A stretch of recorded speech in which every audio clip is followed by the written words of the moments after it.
last year, we start the discussion about like from 89 to 98.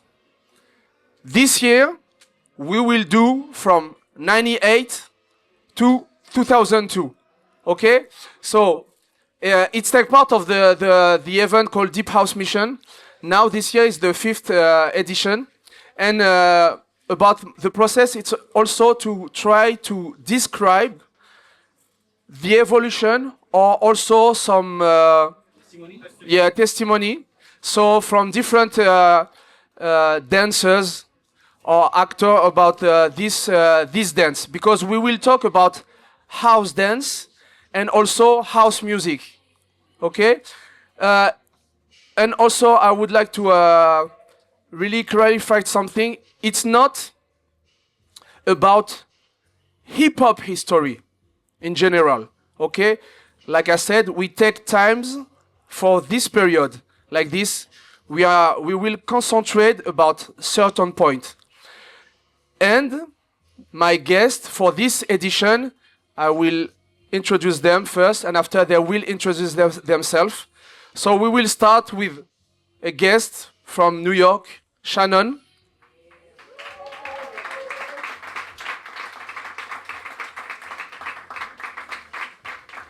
You can sit. So I will sit there.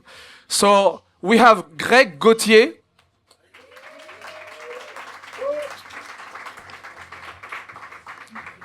We have Didier Firmin.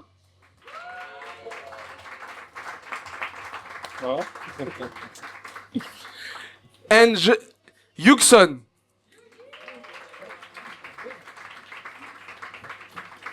And my other guest for this edition is MAMSON.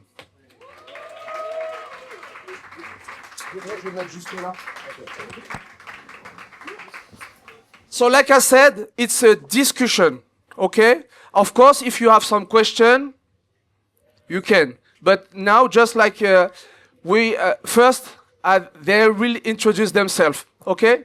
So I will start, like I said. Hello, yes, I'm Shannon.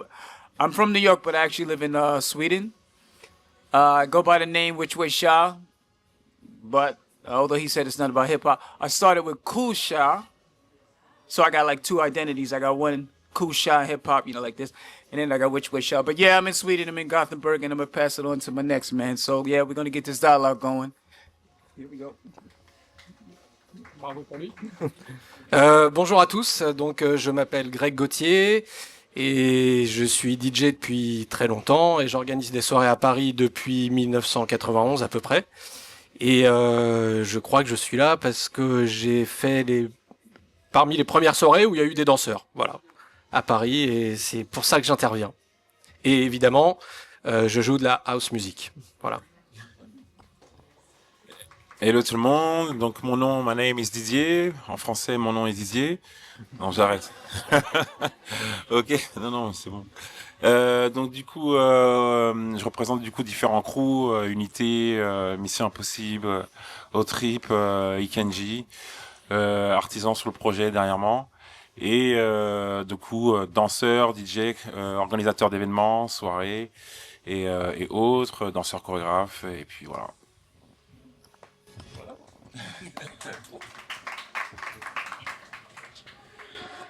Hello, bonjour.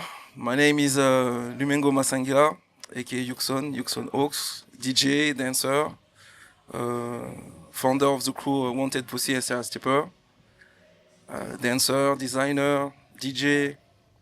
Also, I don't know, I do many things. So, voilà. Hello, my name is MAMSON from Paris. So Wanted Pussy, SR Steppers, choreographer from AVEC Ladies and organizer of my HOUSEDANCE camp. For myself is RABAH, MAHFOUFI RABAH, from Grigny, Viry-Châtillon et Grigny. So I'm the organizer of this event called Deep House Mission. And also now I have this chance to be a director of this school. So welcome to my home. Kind of, but it's not. But It looked like, because he let me graffiti, so it looked like my home. So please, you can come. You have a seat if you want to sit in front. Come, come, come. You have space there. Join us. Join us. So thank you guys. I'm really happy that you have you with us. Like I said, it will be a discussion, but like I said just before, we finished last year in '98. Okay.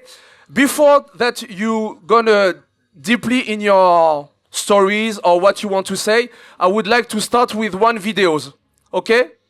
You're okay? Okay. So it's just short extract. It's not the main videos.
Okay, first.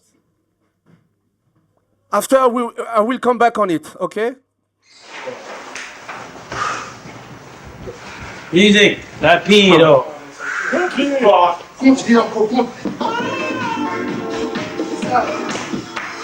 Okay, wait.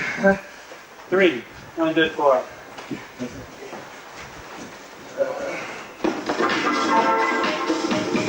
Five, 6.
Okay.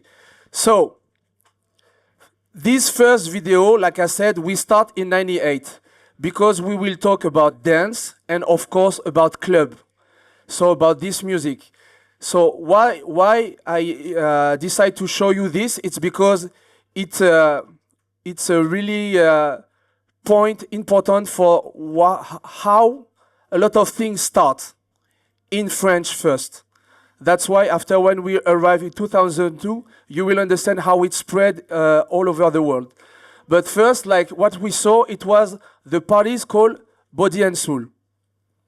The party was Body and Soul at the club, the Vinyl. And we have someone, some guys who was there. So he will talk about it. The thing with the Body and Soul was a different party from the Shelter.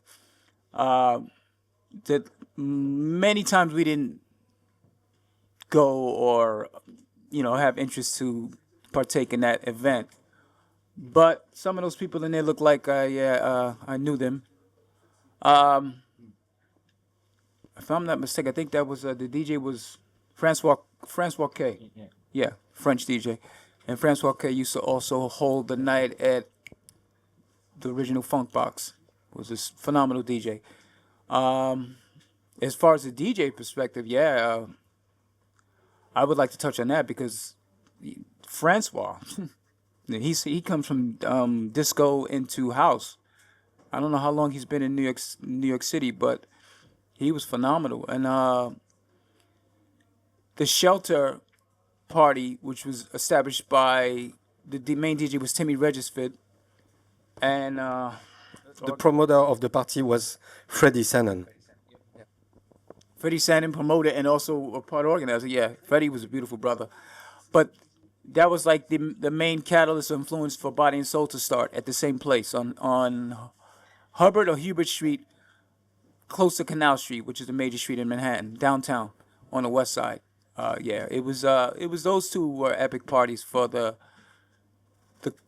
cultivation of that particular movement or nightlife movement, because at this time at Body and Soul you had more of a different integration of people coming from different lifestyles, different nationalities. More so in the Shelter you had ethnic people. So Body and Soul really opened the door and made it more of an availability for people to go who had a different walk of life and really find out and enjoy what this was all about. You know what I'm saying? Big up to Francois K. You gotta check him out. I think he's still doing something. Didier, toi, t'avais dit quelque chose qui était... No, wait. I said before, it was the same place. The Vinyl was the same place for the Shelter and Body and Soul. Right. I remember that. Because Correct. We filmed this part of movie. You saw this part of movie. It was a short clip, but very important for us because we wanted to take a part of this no vacation but experience in New York, dance experience. Yes, club dance. Yeah. En fait, le principe de ces soirées, comme c'est le même lieu et des soirées, des organisateurs différents, it's the same place, the different organization. So that means that maybe the first party, like the Shelter, finish at 9 a.m. So after they clean, so they try to clean. And after the party, the next party start maybe at 6 p.m. Until all night long. But it's the same place. And sometimes, because this is what we did, that we did this experience to make this both party. So we went to the Shelter, we slept, and we went to the other party all the weekend like this, because we have a short time to New York to experience it, and it was like crazy for us.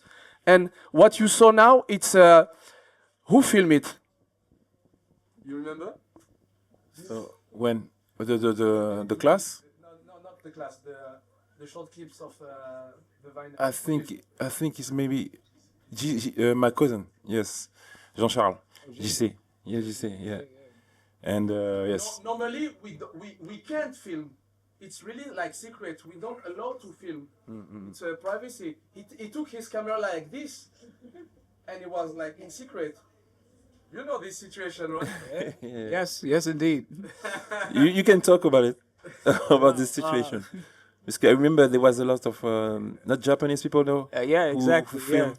A lot of espionage kind of filming going on in classes or events, especially the House Dance Conference. And of course, people would already be aware of what was planned by these the Japanese people that were coming to film, and they would take the the cameras, the hidden cameras, and actually this stuff was on film. Them taking the camera from somebody. Give me that footage. Yeah, it was incredible that the people would come and just have such a desire to not just to be there, but also to document what was happening, to go back and just to use it as a research material, I guess. I don't know. But it's incredible.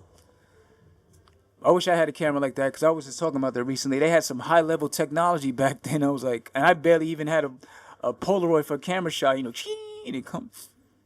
Yeah, but that was happening. So about the second video was because we stayed there 2 weeks, 1 week. 2 weeks. We stayed there 2 weeks, and we have the chance because this is what I explained last year. We decided to meet Brian because Brian, for us, this is the guy who could explain us or teach us something. So that's why during 1 week we took his classes. I would love to asking you what you remember about that classes, Didier. So first, who is in the video?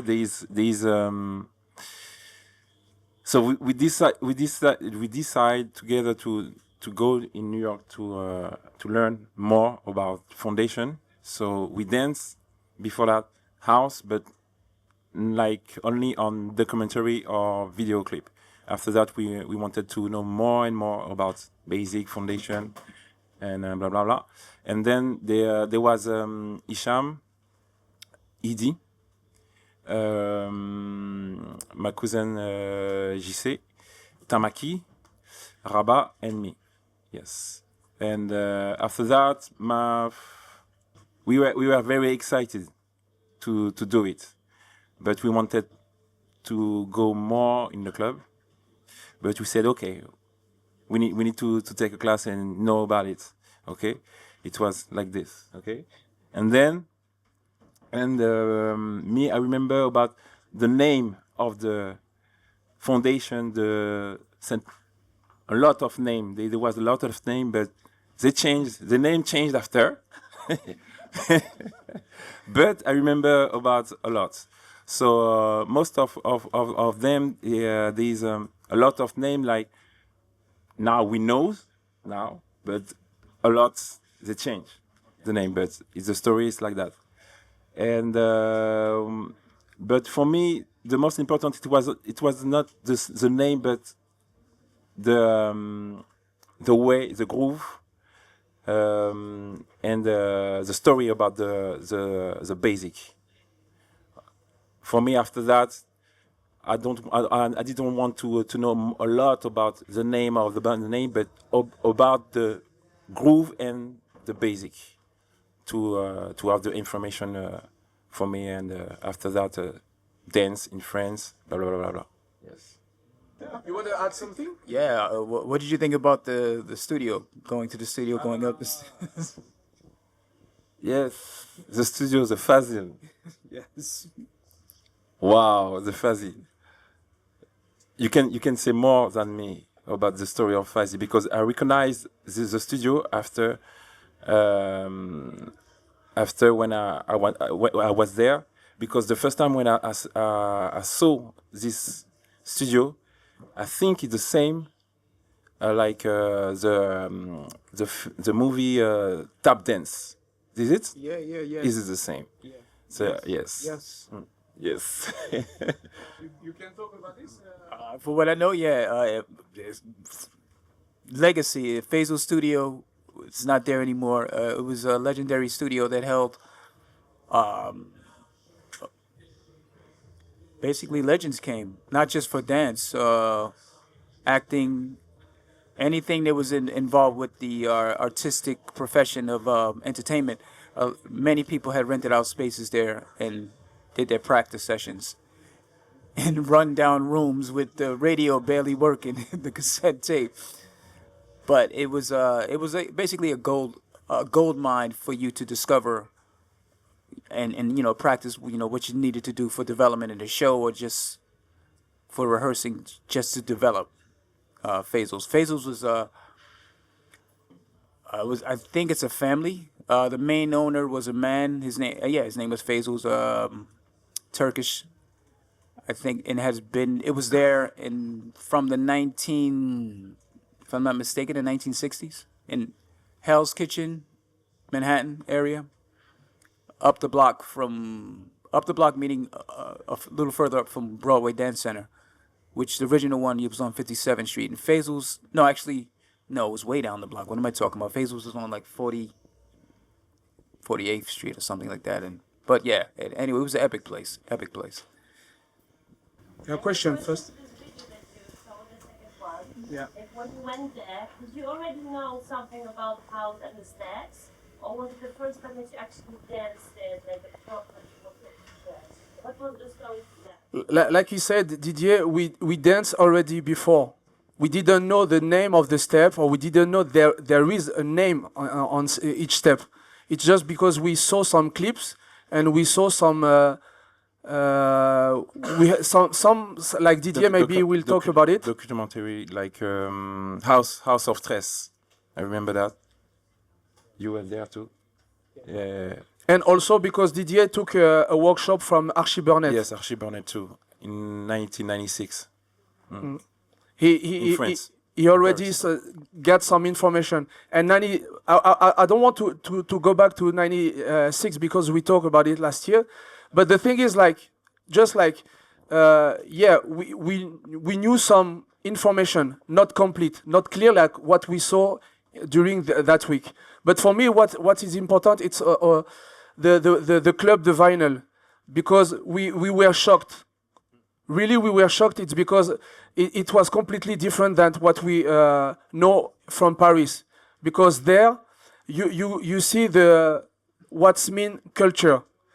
And this is because I used to go to the different club in Paris. I have this chance because I have a friend. But the thing is, like, the best person to talk about how is the club in Paris is Greg Gauthier. Oui, donc comme je vous l'ai dit, moi j'ai commencé à peu près en 91 à jouer dans des soirées à Paris assez régulièrement. Et dans le même temps, sorry, I'm going to say it in English. I started playing music in Paris in 91 and I was going very often to New York.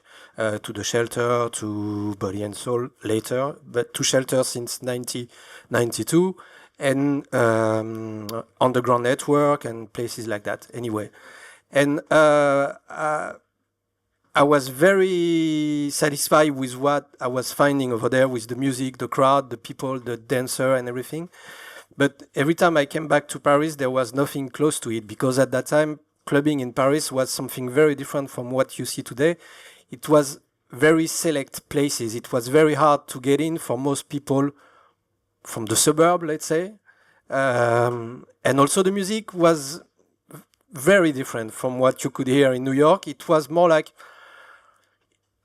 I don't know, in my opinion here, the club scene was very linked to drug, people taking drug and listening to harder music. Okay, so, and because they didn't have a cultural background of music, we were talking to different people when playing in Paris. And so the idea in 1998 was to finally try to start something that looks like what we really love. And because going to New York like 6 times a year was a lot of money at that time, and buying records and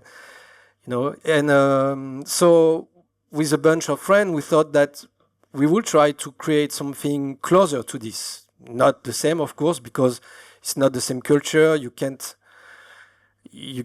pass and copy 30 years of culture of music that we don't have here. But the idea was to open the club to different people, the people that will not get in normally, right?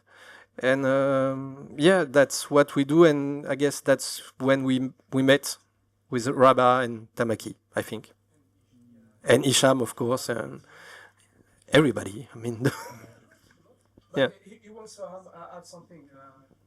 Yeah, I was going to go exactly what you said. You just reminded me, because at the time when Body and Soul, as well as the Shelter, was established, it took away from, there was a demand to go to these clubs, particularly for house.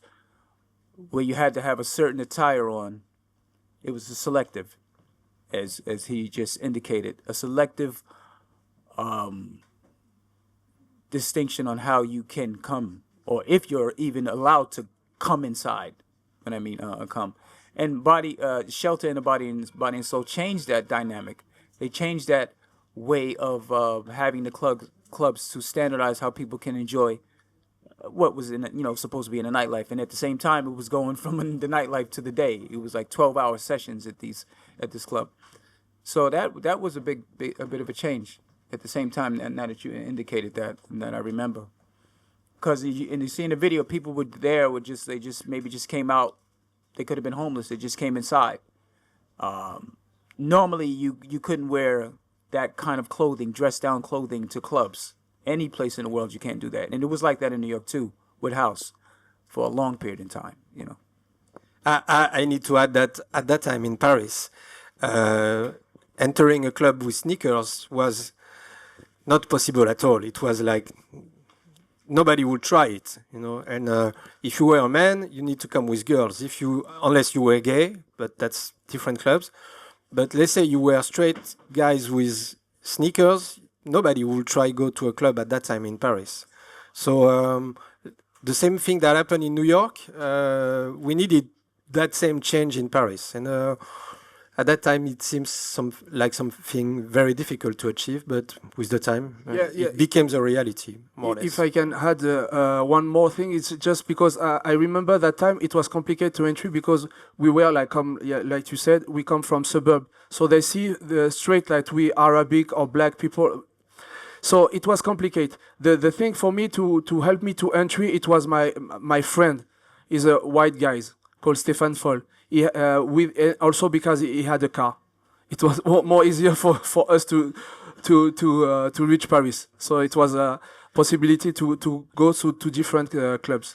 But I must say also that more than entering or not entering the club, in the end, I was not, and I guess it's the same for you guys maybe, I was not very interested in what was happening in those clubs anyway, because the selection of people and the music, it was something where I didn't feel good, where I didn't want to go, where I didn't want to spend my money. So what I've learned from New York was that something different was possible.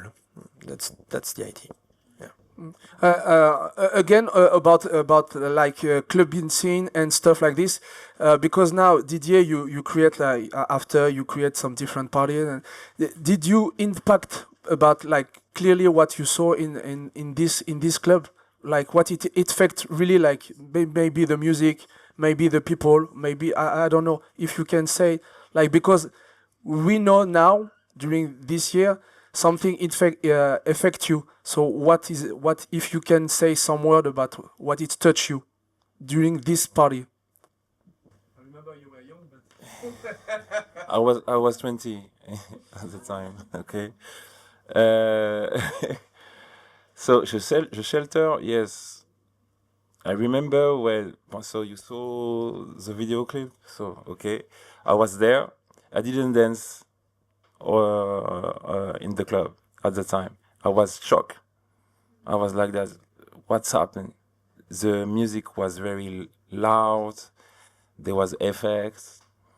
So the floor moved sometimes. And everybody danced together. I was very shocked because the energy was very big. And I remember Rabah said, "Yes, DJ, come. We can dance. There's Brian in the cypher. Let's go. We're gonna dance." Said, nah, because it was very. I can say there's no word for me to explain that.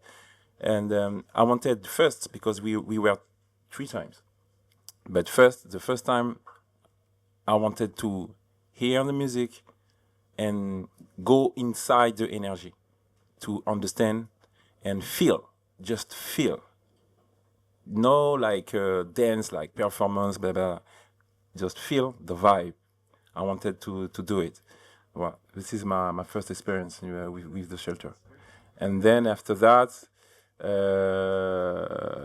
when we were in Paris, we tried to find the same kind of club, the first club where we were together.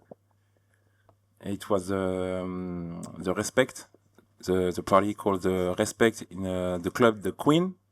It's in Paris, and we tried to go inside. So we had the opportunity to go inside with I remember maybe it was Zoé or Isham tried to the Queen. Most of the time it was Zoé and Isham, yes, and the most used this club. yeah. So this party is very special because it's about the Queen. It's a club, it's house club, but the most people they are gay, okay. And on the Wednesday, if I remember, the party Respect wanted to mix the people with straight and gay, and we start to come inside. It was difficult first because they didn't want to accept us because it was not a shock, but it wasn't the same community. Like Rabah said, we were from suburb. Yes, and we the clothes is hip hop clothes. So they try to say, hey, if you come, we don't want the problem. If you go now, you know, okay. So first it was like that, but after that, when they saw the energy of our dance and the energy of the mentality of us, it was okay, and we started to go, and the community of house in Paris started to growing like this.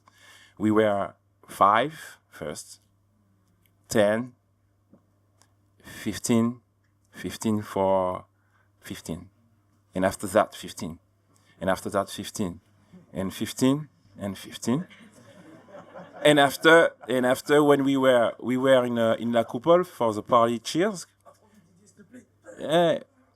we were maybe 20. Best. Ok. Ah ouais, désolé. Mais si tu me laisses parler, laisse-moi parler. J'ai un plan. Wait. I just want to add this. This is ironic, hilarious. Answer. No. This same thing was in New York. We go to the party in the tunnel. My original friends from Staten Island, where I grew, my homeboys, the same crew, and we dress hip hop. And we found out about the party, I think, from Khalif or something like that. So we go, and as soon as we're walking in the aisle, we hear, Benji! It's like, my friend's name is Glenn, but his nickname was G, Big G. Yo, man, what was that? Nah, I don't know, G, it's all right, man. Let's just keep going. Nah, they dissing us. And they're here, and we hear Benji's were walking by. So he's like, man, this is whack. I ain't coming back here. And of course, he didn't come back. It's like, but the main thing is, the point is, the same thing was occurring. You had to go through an initiation to be accepted. Your clothes told you weren't going to be accepted. You had to find out how to, fit in. Same thing. Yeah. Yeah, I'm sure, because we heard that also, that the reason that you go to the gay club or stuff, or the club where they play house, is because also kind of the similar history that in France, but it was like another thing. I would like to jump about like, yeah. No, it's okay. Est-ce que du coup vous avez changé, vous avez adapté votre manière de vous présenter vos vêtements pour aller dans le... Okay, no. Like this chance we had, like he said at the beginning. So I put my little bit stories, like before to reach to went to a respect party at the Queen. We went on Sunday. Sunday, it's really like hardcore party. What I mean hardcore is like really like gay, homosexual, I don't know the term trans, everything. It's like hardcore. So the guy who showed us at the entry, he said, maybe you can try the other party, the party called Respect, because in this party it's more like different people, and where the music it's different than what you hear that. So that's why he told us that. So c'est toi qui a fait Respect. Hein? I was playing regularly, but I was not the promoter. Okay.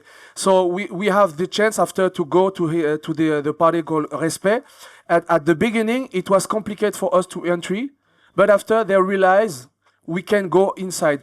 And the funny part, it's because you have a selective line. So the people who wants to go inside, and most of us, when we arrive, we have like jogging or sneakers and both. And we work in front of the people like this. Because at the entry, he said, yeah, it's okay. We have this chance. But it was complicated, but at the time, after the people who was on the line, they realized why they let us entry. Because we were outside, close to the stairs, and a lot of dancers was there. So that's why. So so that's why we can dress like this. But at the beginning, it was not. So just like before, just before Didier say something, we concentrate about what we saw at the vinyl, but it was not only what we bring from New York. Of course, we had a crew, Mission Impossible, and we developed different things through what we try to make it to go on stage. And the first show we did. When we came back, it was this one.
So it was the first show we made just when we came back from New York.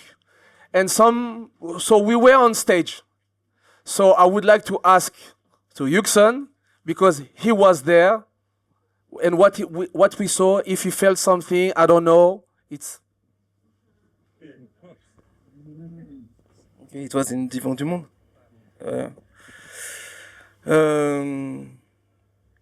Okay, that time Divan du Monde was the place where everybody come to make sure if you have a crew, you have to dance in Divan du Monde if you want to make your name. Because now we have internet, but back in the days, the place on a party where everybody do the meeting was the Divan du Monde. Yeah, so yeah, when I saw this show, I don't see only this one. I see the show when you dance with Regis, you, Nasty. Hey, I forgot. It was in Divan du Monde too. Yeah.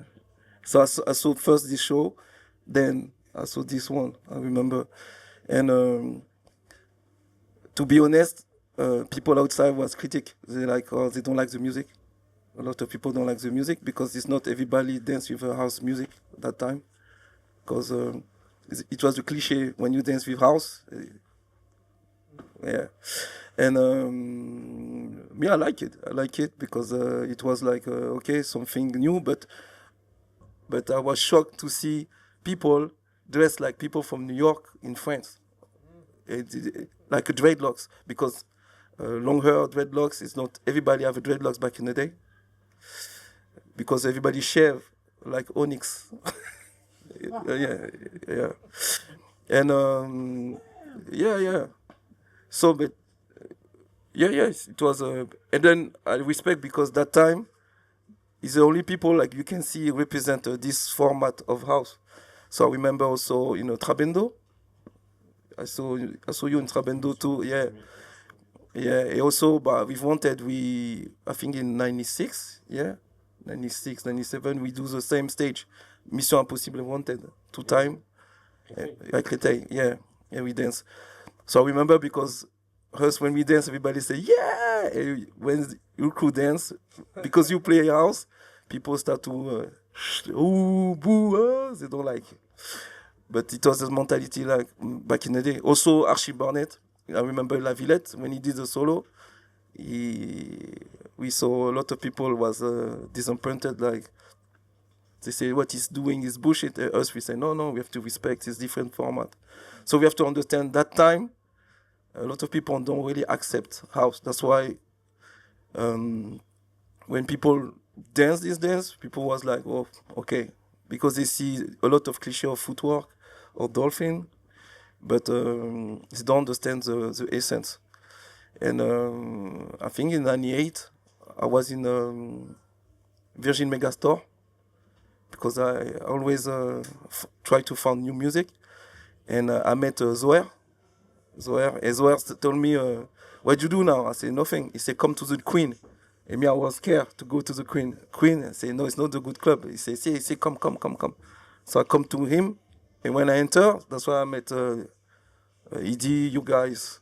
I go one time Wednesday, 2 times. And then every Wednesday we start to come. So I call Babson to come with me. And then every Wednesday we come. So I was a part of the 10 people. Say that. But we are. It's funny because we are 10 for a long time. Really. But to us, we've Tip also. We've Tip Top, Steve. So we also make the crew name Queen Step because we always go to the Queen. And we also going with a lot of B-boy. Also like popper like Sally Sly, Salah, Lamine, je sais pas, Laos, B-boy Laos. Yeah. Non, c'est Pablo. Pablo section C. Yes. Wow. C'est parti loin là. They had a house, the House of Queen, in your front. Look at this. There is a lot of guys like Pablo or comment s'appelle le vogueur là?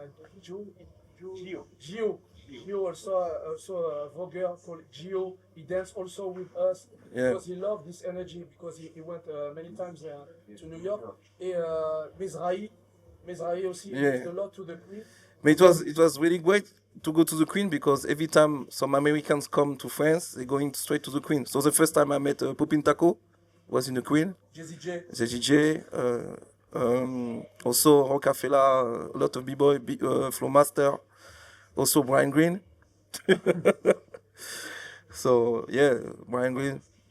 But I can speak about the yeah. So Brian come to France to give a workshop with Nasty Ingrini on Corbeil.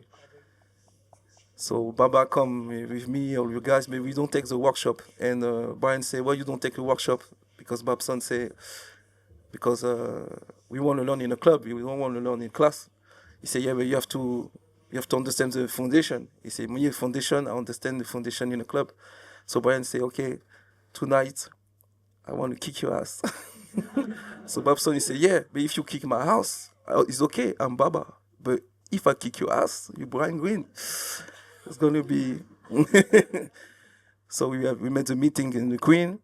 Brian and Babson exchanged like crazy, you know. Like Brian caught Stav, he took the ponder, he split the ponder of Babson. Babson said, do the same. It's a battle. It was a crazy moment, but also, I saw that time, I don't see people dance longer in house. So it's the first time I saw Brian dance. I'm like, oh, it's really crazy. He pushed him. And yeah, for me, everything started like that, because when I saw that, I said, yo, I want to go to New York. So we go to New York, we go to the Shelter Club. Final also, I met Shah, my first trip in New York. Remember? Yeah. It's you. In Shelter, yeah. And yeah. Yeah, of course, because like he said, we were there every week. We want to show what we think the best. We know it was not really the best, but we tried.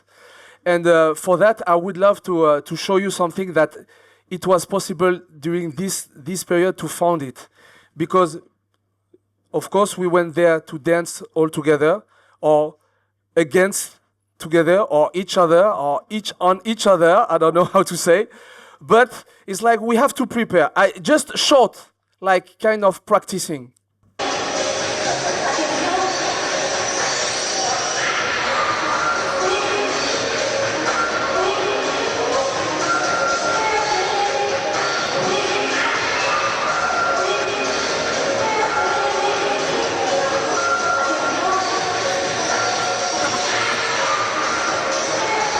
Who's this guy? Who's this guy?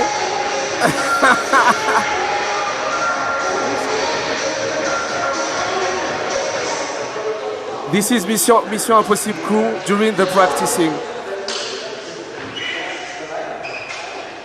What I remember, I was dancing, and I see a guy, because after we spoke, of course, later, and he said, no, we know each other. But for me, I thought it was tip-top. But it was not tip-top, it was YUGSON. And he come to me and he danced, and he stayed in front of me and we danced together. And I thought we don't know each other, like really closely. But yeah, we know each other. We met already in Divan du Monde, because we dance in hip-hop. But I was not recognize him like this. But he danced, we danced. And I realized that...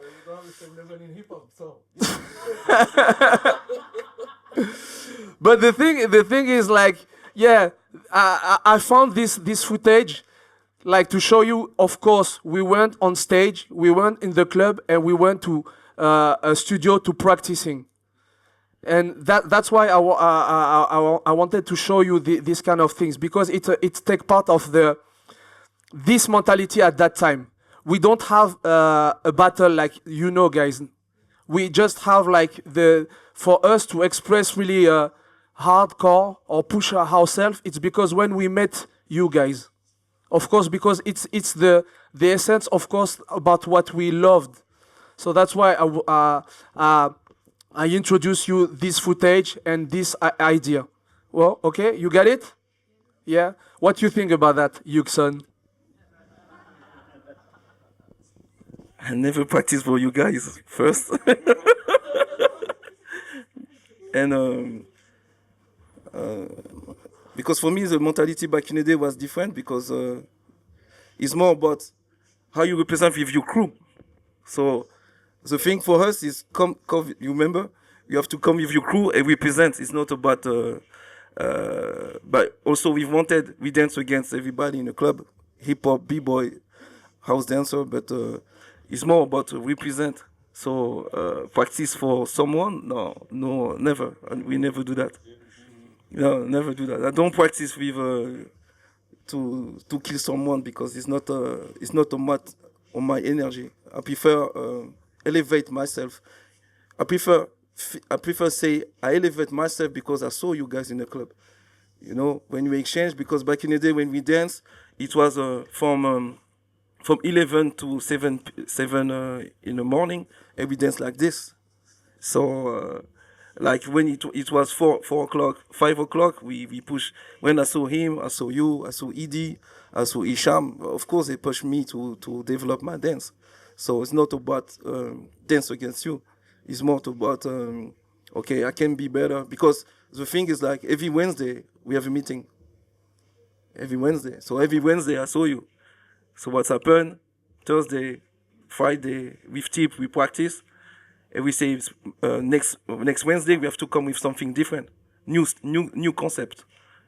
So every Wednesday we come with something new, but something new don't mean like it's just to elevate myself, to say okay, I feel better now. But also I remember it's a good example because Edie showed me the chase. To understand the chase, it took me 6 months. You understand? I say I don't understand this thing. I learned how to. Yeah, I learned how to when I met you. Because dance is exchange first. It's not about take class for me. Huh? So more you exchange, more you understand. But one point really important, we do stalking all night. Now nobody stalks. You just dance together. You don't dance together, but to learn house, I learned house with stalking. So I was talking with you, Didier. It was intense, but we was talking all night. This is for me the best, one of the best learning and teaching of my life. I'll say. That's it. Thank you. This is just like to say, when I say against, it's because it's take part of the mentality. We come from hip hop. So like he said, we want to elevate, and when I show you like it was not specific for one person or the crew or stuff like this. It just tried to find, like you said clearly, and it's just try to find the way to be new each weeks. It was complicated. And after I want to clarify also something.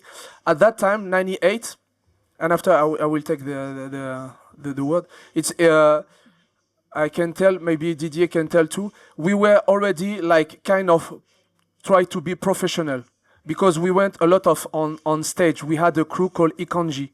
YKANJI, at that time we went on theater. So that's why instead like my brother and Isham, they went more than us in club, because we also have another life, like to try to be on stage, and it was complicated to be at every time on club. So that's why Edie and Isham, they used more the Queen. So Shannon, you want to add something? Not really. But now that you said club, just reminded me that so many clubs in New York City at the time, the house boom, right? Or I would say hip house. Let me just be really clear, and everybody needs to understand it was hip house that we were all gathering and being excited to go into this new thing that we can identify with, because hip hop house? Okay, we're going. But there was various clubs where you had the element of, for example, the Yeah Buddy parties. This was at the Tunnel. The Tunnel was a place on 27th Street and 11th Avenue, Manhattan. I think it was a Wednesday night. The Yeah Buddy parties were promoted by P. Diddy, Puffy. These parties with Kenneth in the front, who was homosexual, drag queen, and if you didn't have the right attire, you weren't getting in. The reason why I'm going into this, because that environment wasn't confrontational. It wasn't about competitiveness. Although you had ciphers with 1 or 2 people holding it down or being the main feature of that dance cipher or the night, so to speak, which was Voodoo Ray, rest in peace, and Frank Thomas. Other than that, you had various great dancers just having a good time with this activity of house, which has different activities of what is known today. Then at the Red Zone, which was on 57th Street, further up in Manhattan, that was a confrontational event. Battles where it was unspoken that they were going to happen. And also the battles turned into violence, somebody getting shot or stabbed at this party. So looking at that, I was like, in hindsight, it's like you had different elements of what was harmonious for an exchange, and then excitement, which would meant, okay, there's going to be a battle. There's going to turn into a fight. And these elements or these behavior traits you had to adopt to. Okay, go to the Red Zone. I know the feeling I gotta have. So the reason why I'm going into it, we was talking about clubbing, and this is how a lot of us are taking it. For example, I would say, I'm not going to speak in his behalf. Brian Green is coming from that. He was in both parties, but the Red Zone, maybe more so, he identified with that being his character, for him to be in this light of house dancer, because he started doing things professionally with Barbara Tucker. Brian performed with Barbara Tucker so much in the club scene, or just in general with shows, when she was coming out and she was making her way as an artist, a singing house singing artist. Yeah, just wanted to expound on that, because that can shed light. Yeah, she was with Bravo and Archie. She was from what they consider the loft scenes. But real fast, Barbara Tucker was in the club scene that was not identifiable relative to ours, which was hip house. It was the disco scene, which had the connection to what we consider to be loft. David Mancuso's Loft Apartments party. She was in that environment, which is a bit before, headlining before this house boom starts to affect the college kids, the college boomers coming home for college. That's what gathered our group, my group, who's maybe 5 years younger than Barbara Tucker. But that's where she made her way, her presence known. Very, very good dancer too. Very good performer all around. Yeah.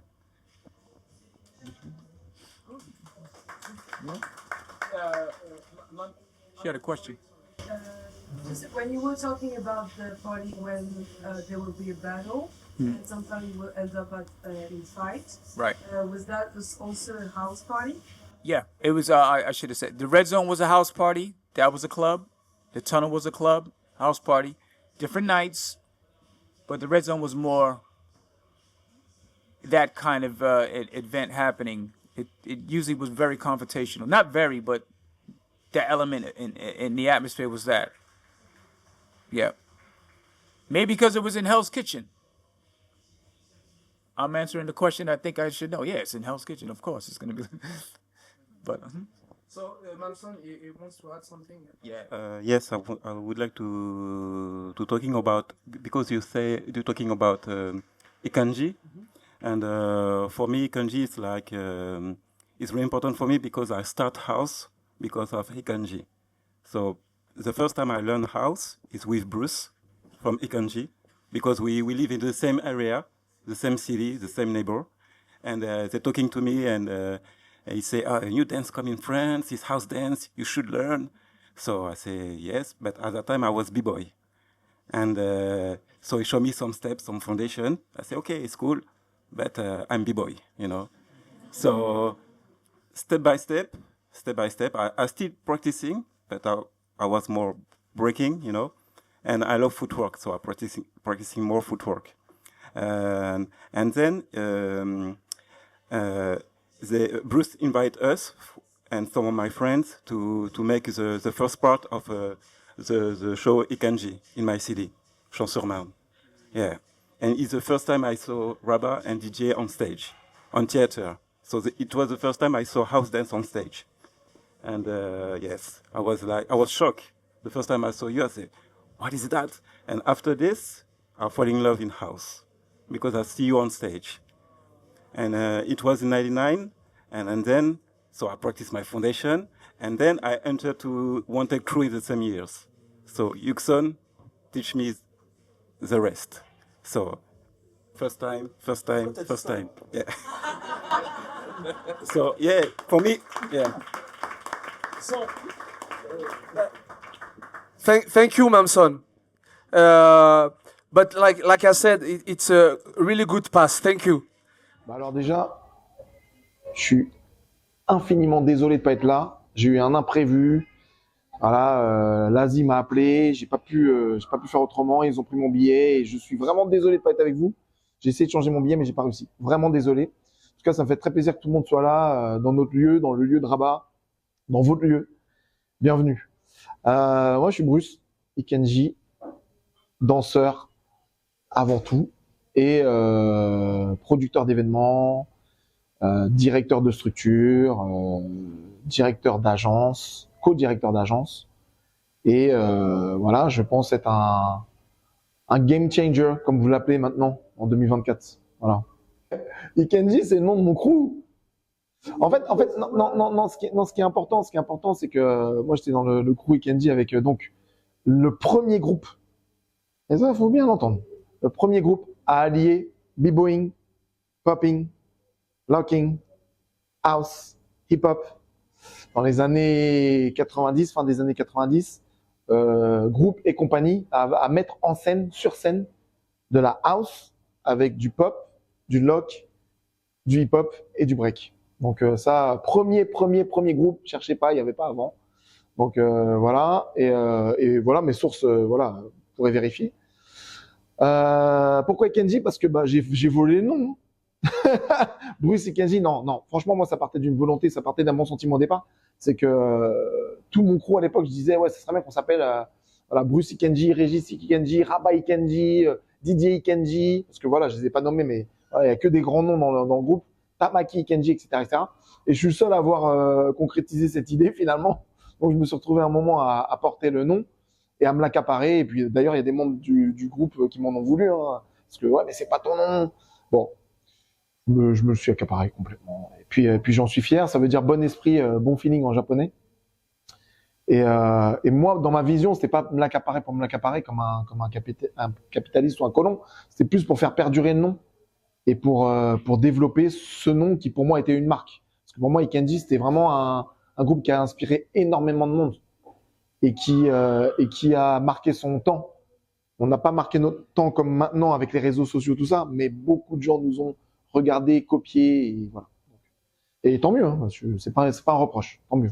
En fait, pourquoi la HOUSEDANCE dans un battle? Parce que pour moi, ça coulait de source. Pourquoi? Parce que dans mon crew, déjà, on avait été à New York et j'avais vu que c'était pas antinomique de mélanger les street dance styles. On a été au Vinyl, on a vu les step fence là-bas, on a vu des breakers qui dansaient la house, on a vu des house dancers qui faisaient du lock, du pop.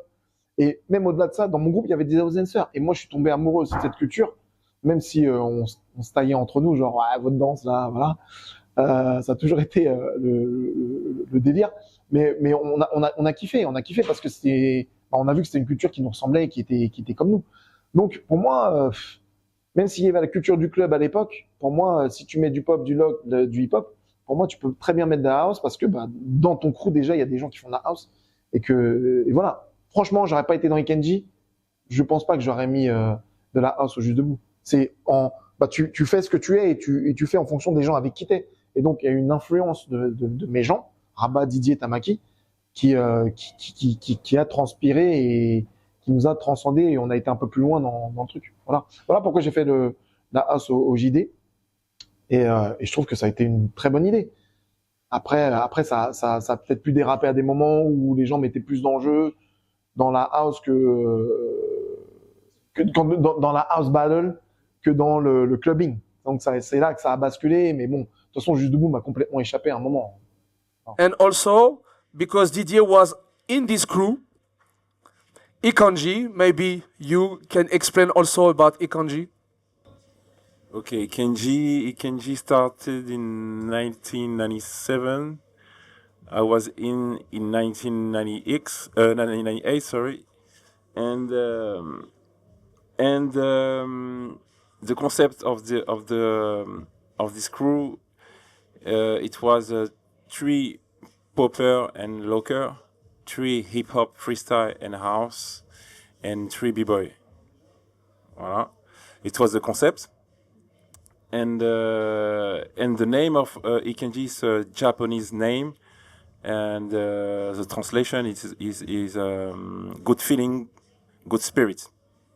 Okay, so we did a lot of show in a theater to represent this kind of style, house and hip hop. So my first experience, it was like YUGSON said before, the experience was a little bit difficult in different theater, different parts in France about the aesthetic of house, because people didn't know this style of music and dance.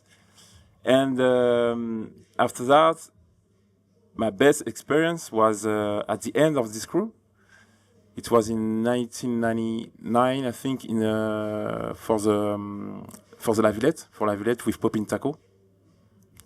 So we danced with Popin Taco. It was a featuring, YKANJI featuring Popin Taco, and now it was for me the comment on dit l'apogée, le but, je crois.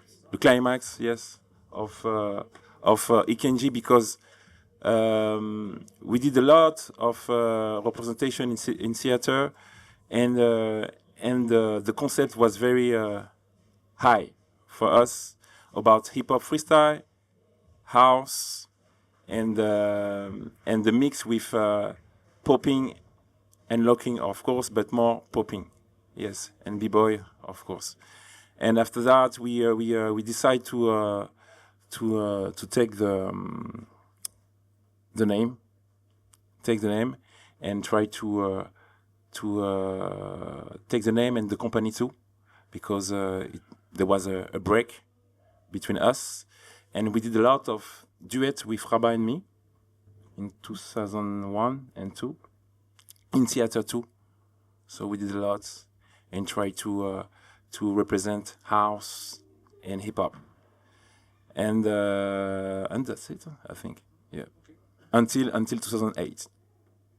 The last duet. Yeah, the last duet 2008. Yes, if I remember. We create 3 shows, like Time to Be Free was the first, Dans un battement, Dub, after, no, it's okay.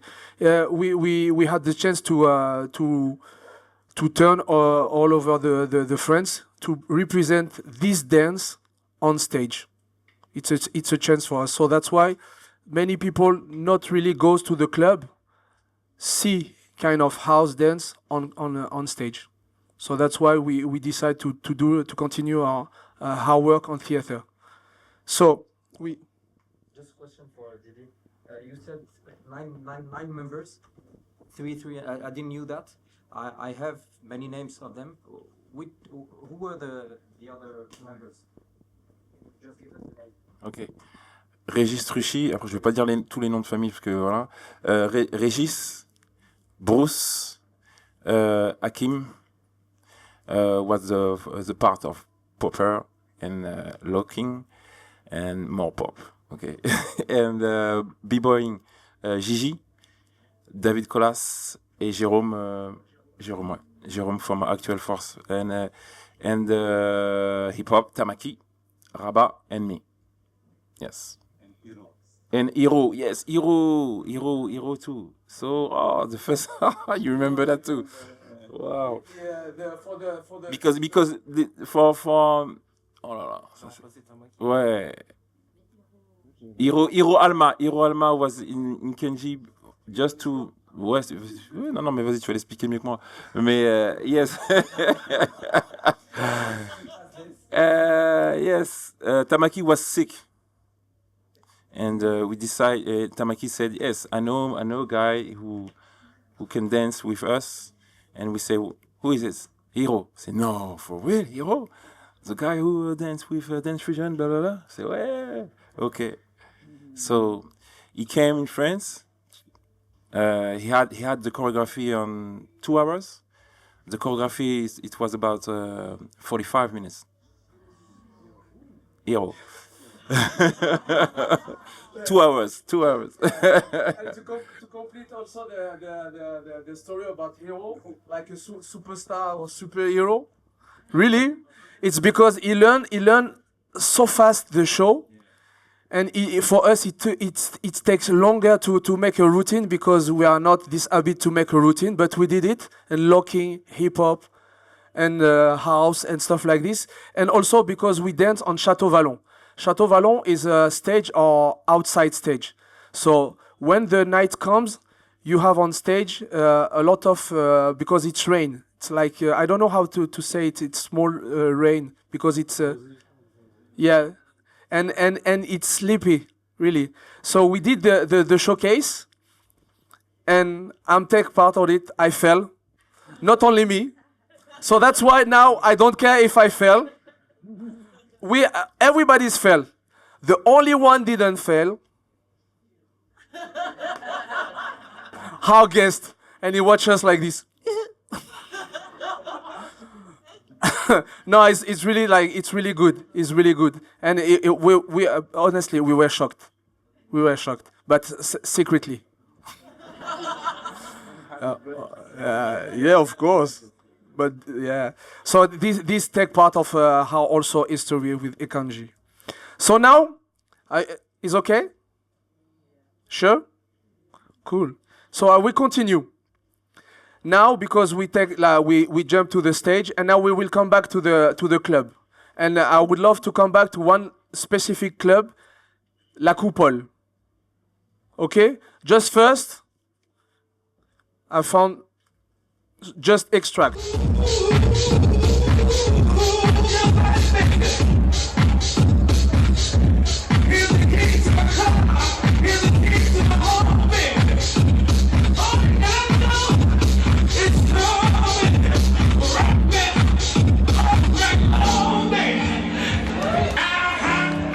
Okay, small extract.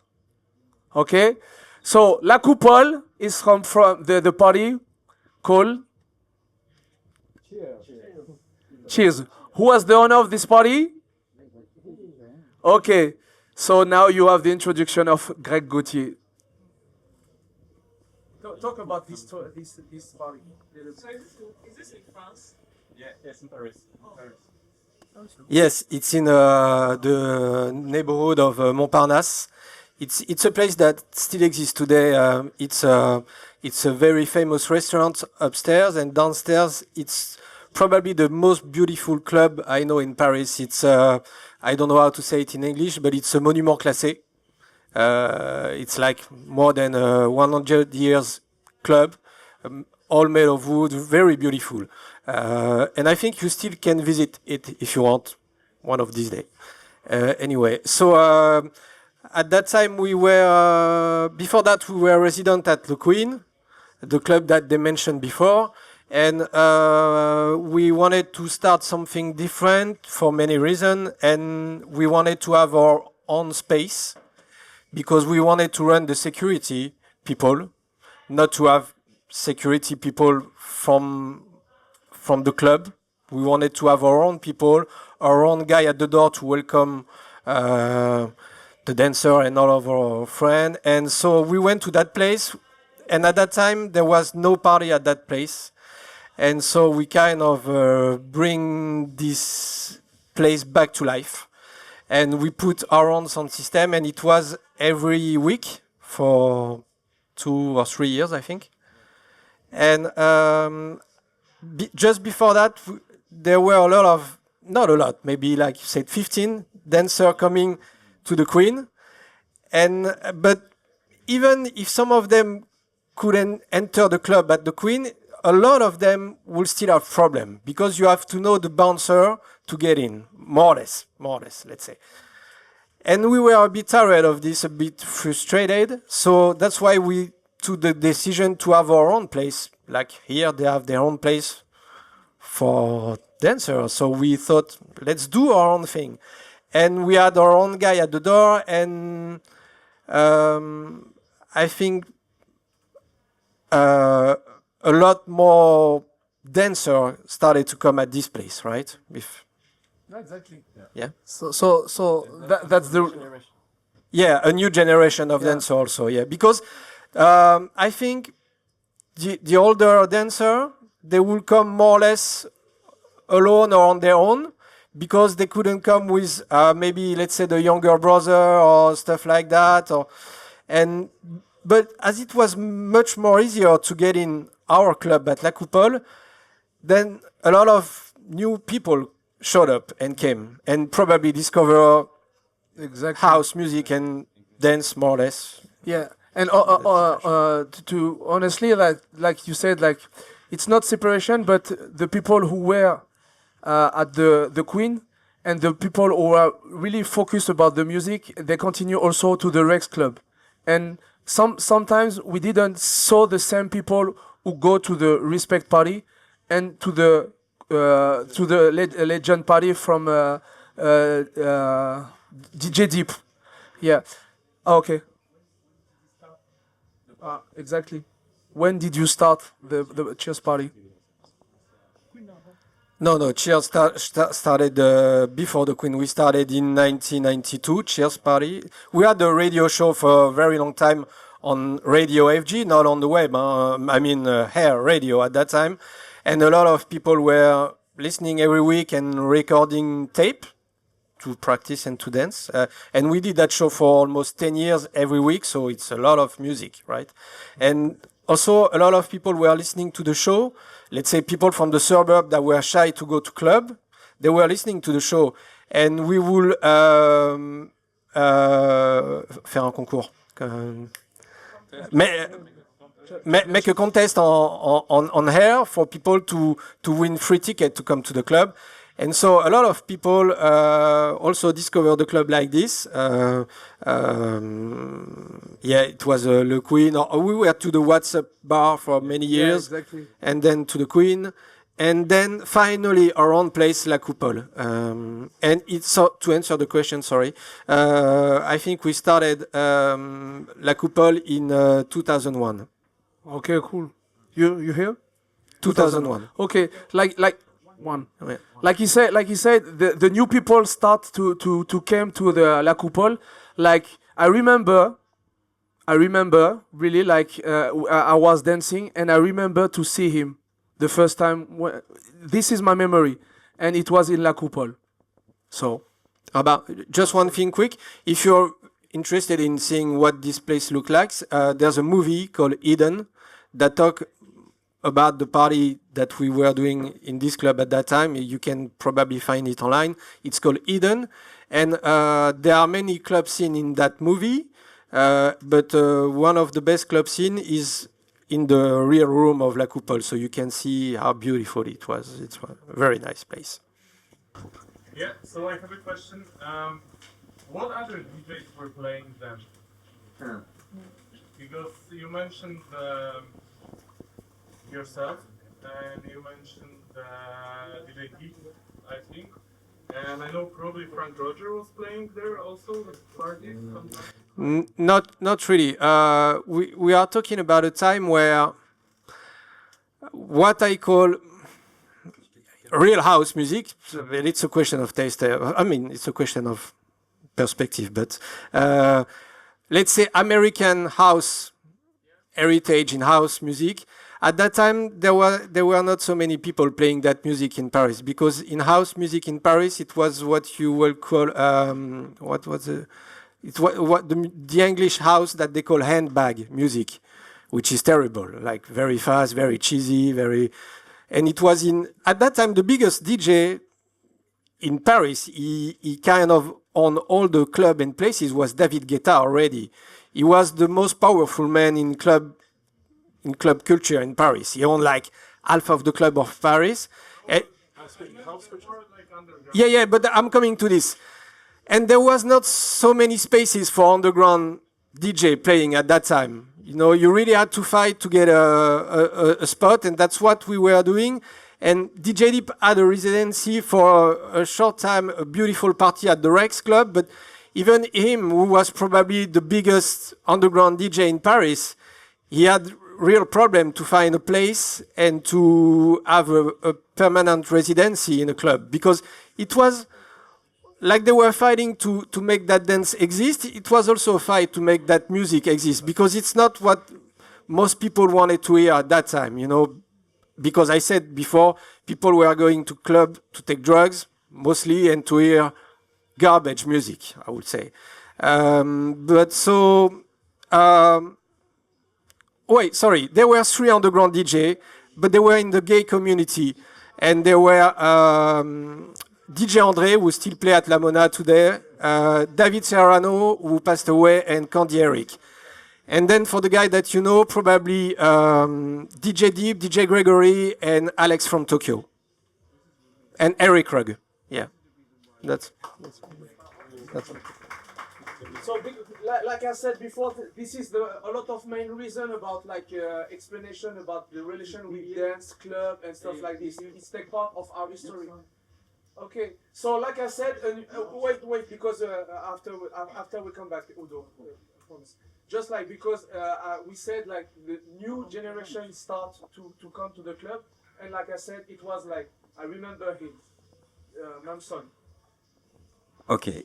Your experience So, about this. yes, like he said, I'm the new generation.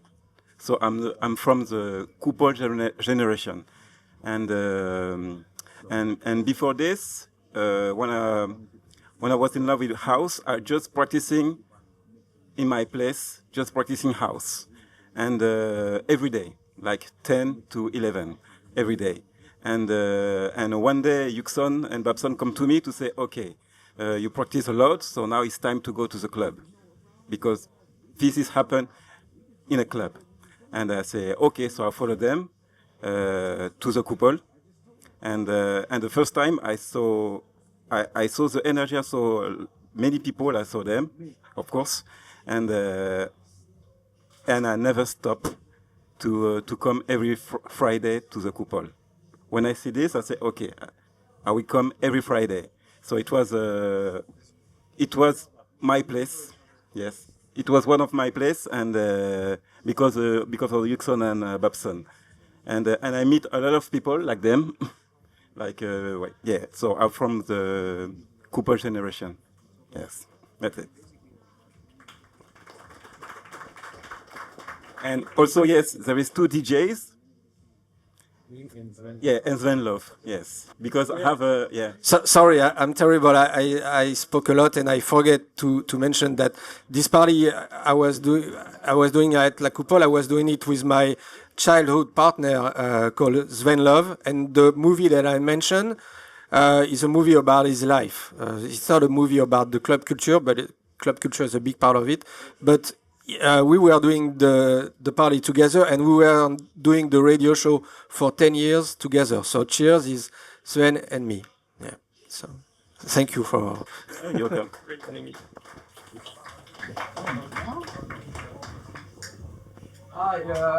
La précision des fermiers, il y a DJ Rock aussi. Juste pour, oui, du Hut, DJ Rock. DJ Rock at JB's Web, in Republic. It's another DJ. I need to write it down because C'est pour toi la question, Greg. C'est pour toi la question, juste pour qu'ils comprennent. Can you explain the style of house you played at that time? About if I remember it was more soulful garage, deep too, but a lot. So the print for me, it's Cheers. It's about garage and soulful. Yeah, it was a party. It was before the house music changed. In my opinion, the house music really changed in 2004, where a lot of Afro and jazz and Latin elements entered the house music. Before that, it was more 4/4 beat with a lot of gospel influences and a lot of singer and stuff like that. So at that time, we were really playing US house vocal stuff, like Masters at Work, Basement Boys, whatever. What some people would call garage music, but we can discuss about the world. Singers too? Yeah, a lot of singers. We had a lot of singers on stage, like Kenny Bobbian, but also it was the first time we had people like Osunlade playing. Osunlade? Yes, I Yeah, remember that. at that I time, remember. well, I thought he was famous, but maybe not. It's one of the biggest house producer for 20 years now, but at that time we had a lot of people that were unknown playing for us for very cheap money, and we were just friends, and Osunlade, for example, was one of them. But it was before the music change, right? See, everybody understand what I'm saying? Yeah, okay. So I jump to I continue my adventure about continue to the way. Now we are almost 2000 almost, and we are 2002. La Coupole start. We were on stage. Many things happen. Also, different companies promote this dance. Some you guys, you have you represent also the dance because it start to spread. Your experience in 2001, what was it?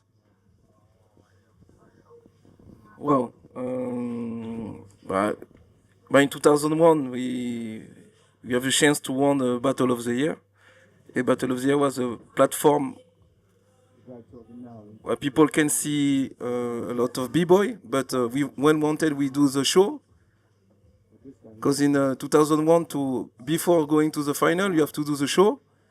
And in the show, with MAMSON, we decide to introduce some step of house. And a lot of people saw a lot of step of house because they see the show of Wanted in 2001. It's funny because when we do the tour with Wanted, everywhere we're going, people ask us, what is this dance? Where does it come from, this dance? To create something.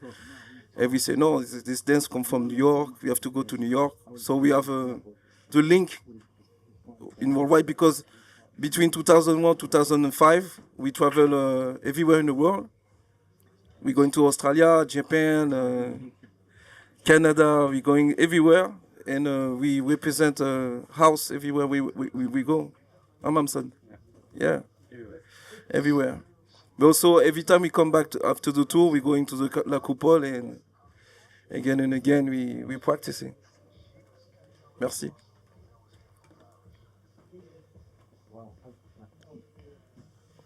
But also, I want to point something. Even we go into the club, we have a lifestyle. We're practicing every day. Yeah, we're practicing every day. Me, I remember we go into the club with Lucans. We're going to the club almost every day because Monday we're going to Latina Cafe. Wednesday we're going to the Queen. Or Thursday we're going to La Coupole. Or no, not La Coupole, but Rex Club. Friday we're going to sometimes the Queen or some L'Enfer. L'Enfer, we're going to L'Enfer. Saturday we're going to different points, maybe so in Port Maillot, and Sunday are going to the slow club in Châtelet. So we're going to the club almost every day. It was a lifestyle we have between 98 to 2008 almost. We all the time going to the club every day.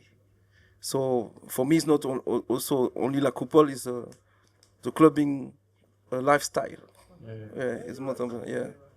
So, some question. Okay. You were saying that you were going to the club every day, so every day, all the week they would party? Yeah. Because that nowadays it's not like... It's not the same. It's everything changed. Everything really changed. It's completely different. So back then there were party all the week. Yeah. Crazy. Yeah, it's completely, yeah. Most of No. Today I think there are more party than before. You can definitely go out every day of the week. I mean, I'm not saying about the quality of the party, but you have thousands of party every day in Paris. Definitely, if you want to go, that I know. And this is also what we feel sometimes. Maybe some people, they don't really go to the club. They go on focus on other things. So that's why they are not so much dancer in it. But probably you're not talking about good house party every day. Maybe you were going to also different kind of. Monday when we go to Latina Cafe, it was. Yeah, he was going to listen to Latin music, and then the other day hip hop, and then one day. Different type of. It's not underground house every night, but. Hip hop, So I jump on something because we continue, like I said, in 2002. He said also, excuse-moi. Okay. So most of the people that you see here, they are dancer professional. So we already our job was to create choreography and go on stage. So that's one, maybe the main reason that it was possible. But it's also, like I said at the beginning, not everybody. But some people, they're allowed to do it. Okay? So I continue just like I said, because he said many parties, and we also bring from New America to try to create some party. And Didier also, as a DJ, he wants to make also some parties. And we have a project called Spirit and Move at that time. And I would love to show you some also extract. Streets to a dungeonous temple left by our soul descendants in a quest for peace, energy, and light. If you were to find this temple, do you have the knowledge to enter the temple? Do you want it? And if you had it with your foot, well, it's yours.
So the party, we call it Spirit and Move, and it was in Wax Bar. And Didier was the DJ for this party.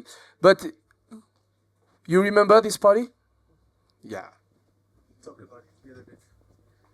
Okay, it was in the Wax Bar in Bastille, in Paris, and the project was about try to unify the people dancer around the house culture. And we invited Brian Green, and there was Brian Green and ouais, les groupes. Ouais. Underground, some underground house dancer like 20 000 volts, Septième Sens, the crew of Ricky Soul, if I remember, and I think I forgot something, maybe no. And there was 3 party, I think 3 or 4 party, and after that, one year after. And more, a little bit more, I created Atmosphere, yeah, in 2004. So you got the link? Yeah. But now also another link, it's like, what is the wax bar? Greg, you talked already about it. What is the wax bar? No, yeah, but I think it's the same place. They changed the name. They changed the name. Yeah, exactly. Yeah. Yes, this place before being called the Wax, what's called the What's Up Bar, and it's also it was also a French label of house music, one of the first, and you have many French producers that you might know today that did their first release on this label. If you want to check it on Discogs, because it's only on vinyl, but like people like DJ Deep and other did a lot of stuff on that label for that club. Yeah, exactly. Thank you. So like I said, like I said at the beginning, it's like it's different stories to create this big culture. So there is no one truth when there is a lot of version. So that's why it's complicated to say this is the main stories. Everything's got a link. It's better to understand like that. Everybody's bring some their stone. So like this, we can build a big wall like this. And for you guys, it will be more easier if you can ask different questions, go to them and ask some question like this. You can understand more easier for yourself to understand where it comes from, how it's built and stuff like that. Because it's really hard to say one way about the story. Okay? So if you realize everything has a link and it's like this, you can understand. And it will be more easier for you, of course, after for the future, to spread these things. Okay, so the main thing that how it spreads so much, because now we talk a lot about French and we have the experience about New York, but it's because one event, the big event is like this school. After it create, it's the Just Debout. And after that, of course, it spread. Bon, en fait, mon événement 2002, il n'est pas né en 2002, mon événement. Mon événement, il est né en 2001. Parce qu'en fait, la naissance du Juste Debout, c'est, je suis à l'MPT Victor Jara dans le 77, et ce que je fais, c'est que je prends les meilleurs élèves, les élèves les plus motivés de ma troupe, parce que je donnais des cours à l'époque, c'était un petit peu trop tôt, j'avais 21 ans, bref. Et non, 22, 23 ans. Et je prends les élèves les plus motivés de ma troupe, je fais un projet, je donne à la MJC, je dis je veux partir à New York. Et donc, je vais à New York, prendre des cours avec Brian Green, Shannon, Witchwesha, qui est là, bravo mec, et JZJ. Donc, mais les danseurs de ouf. Et on va là-bas avec 5 élèves, et quand on va là-bas, j'ai une révélation, je fais non mais il faut que ces mecs-là, ils viennent en France. Faut que ces trois-là, faut qu'ils viennent en France et il faut qu'on fasse un événement qui s'appelle le Juste Debout. C'est là que le Juste Debout est né. Et j'étais pas tout seul, j'étais avec Truand à l'époque, qui donnait des cours à la MJC à l'époque. C'est moi qui ai créé le nom, c'est moi qui ai fait l'événement, c'est moi qui ai, fait le projet, mais j'étais avec lui. Donc la naissance du Juste Debout, on était ensemble. Donc voilà, et en 2002, la question c'est quoi? 2002, c'est que les gens avaient peur de danser. C'est-à-dire qu'il faut se remettre dans le contexte. Il n'y avait pas de jam, parce que moi j'ai jamais appelé ça battle. Et ça c'est un truc que je veux dire aussi. sur toutes les affiches que vous pouvez regarder, vous verrez jamais battle ou quoi. C'est street dance event, street dance contest, international street dance contest. Parce que pour moi, c'était une jam. À la base des bases, juste debout, je voulais que ce soit une jam avec un contest dedans. D'accord? Et donc, quand je fais JD, je savais pas que ça allait prendre cette ampleur-là. Et du coup, quand je dis aux gens que je fais ça, bon bah mes gars ils me suivent, Didier, Rabah, tout le monde, Régis, tout le monde. Mais au début, ils voulaient pas. Les gars, ils voulaient pas danser en fait. C'est-à-dire que je courais après les poppers, les poppeuses pour les faire danser parce qu'ils avaient peur, ils connaissaient pas ce format. Remettez-vous dans le contexte. C'est comme s'il n'y avait pas de téléphone portable à l'époque. Et à un moment, on dit tiens, il y a un téléphone portable. Comment? Un téléphone portable? Sans fil là, je peux téléphoner? Bah c'était ça. JD, enfin le format du battle de ces danseurs n'existait pas. Il y avait que des battles de break. Et donc quand je leur disais ah, vas-y dansez ensemble, je courais après Magali, je courais après Stéphane Belmar, vas-y non mais ça va être bien pour toi et tout. Et au début c'était pas gagné. Au début les gens et du coup après du fil en aiguille, il y a eu le fameux battle de Magali contre Séverine Bidot. Et ça a fait le bouche à oreille. Il y a eu Rabah, Sandra, Brian Green qui est arrivé, qui a séparé les gens parce qu'au début tout était permis. C'était en friche en fait. Il n'y avait pas de règles. Et c'était magnifique, c'était mortel. Et du coup, première année 400, deuxième année 1200. Enfin voilà, ça a été le raz-de-marée.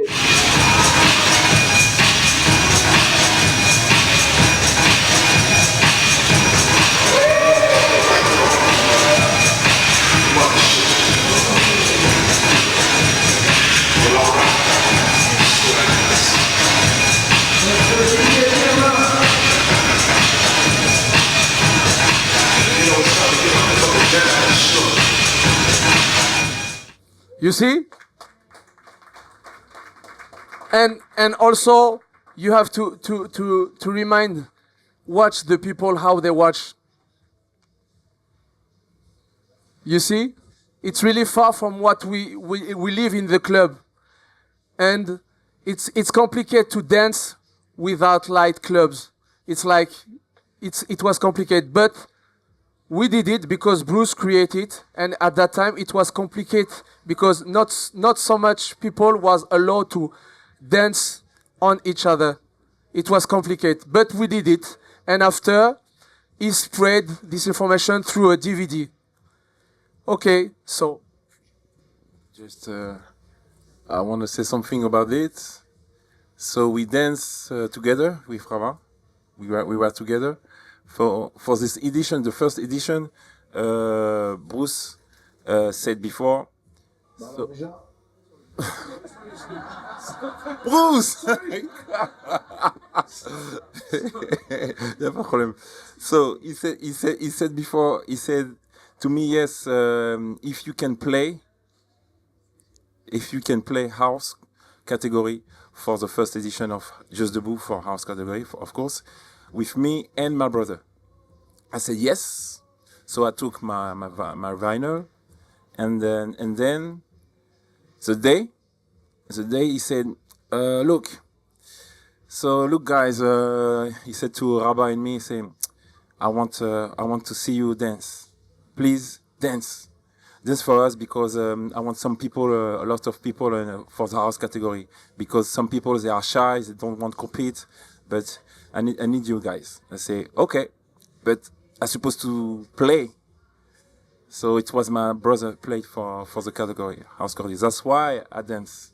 But the first step, it was for the music. Yes.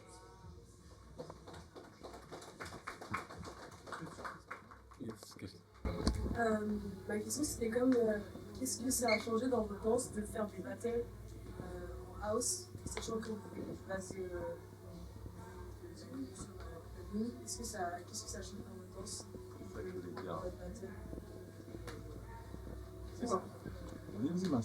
I want to say something about this because when Bruce said to us he want to organize Just Debout in house, we heard this when we were in La Coupole, and half people don't want to join because it's not the same spirit of the club. So I want to say this because it was really like some people want to go to support Bruce, so we did it, and some people don't want. Just step back and let's see. So after 2002, people say, okay, what's happened? It was good? Yes? No? Yeah, it was nice. So after this, in 2003, many people come to join. Many house dancers come. But at that time, some people don't want to join. And what is funny during the battle in 2002, because the judge was Brian Green, and he's changed many things. Because you dance with RABAH first.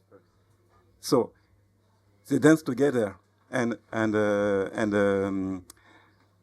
split the team. He split the team during the battle. For example, two, he say, okay, you're the winner and you're the winner, so you're gonna dance together. Yes, but we wasn't ready about this, but we follow. So yeah, I want to tell this because it was the first time we saw House the battle, so we came to support, and yes, he won with Sandra. Yeah. As the first partner was RABAH. Yeah. Sandra. So you don't know her, but she was a... She was a student of mine and Isham. And Isham, yes. Very good dancer. Yeah. Really good. Sandra. She was the first judge. Yeah, huh? I invite her as the first judge for my first edition. They were guests with YUGSON. But she's still dancing, but she lives far from Paris. Okay. So you have some question? You have some? Ah, okay.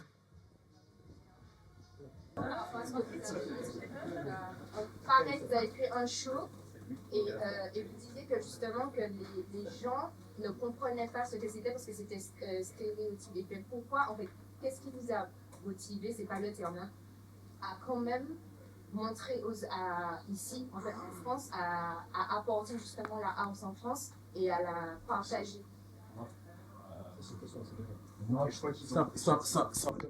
Simplement pour moi, c'est parce que... je vais faire l'anglais. Non. Simplement, pour moi, c'est parce que c'était la continuité des personnes qu'on suivait dans le hip-hop. Et pour nous, c'était la réponse aussi à ce mouvement. C'était les mêmes personnes qu'on voyait et l'énergie de la musique, l'amour de la musique et les deux, en fait. Pour nous, il n'y avait pas de cassure. C'était juste le futur pour nous. La house, c'était le futur. Voilà. Avec la fondation hip-hop, bien sûr, mais le futur. C'était vraiment une réponse à ça, en fait. Voilà. Et ça nous rappelait aussi cette énergie qu'on avait vécue auparavant, qui était dans l'improvisation assez brute, qui était de l'ordre de la hype, de l'époque de la hype aussi. Voilà. Ce côté un peu innocent, en fait. Et musical. Ouais. The real term is innocence. It's because we were more younger and we didn't know that we bring something new. We just live what we love. That's it. We didn't make a plan for the future. We just want to do like this because we love that, and that's it. It was no existential reason, or I don't know if it's correct. Je sais pas si ça se dit. But it was really like, we are like this and we love that and we continue to do that. That's it for me. So, and you?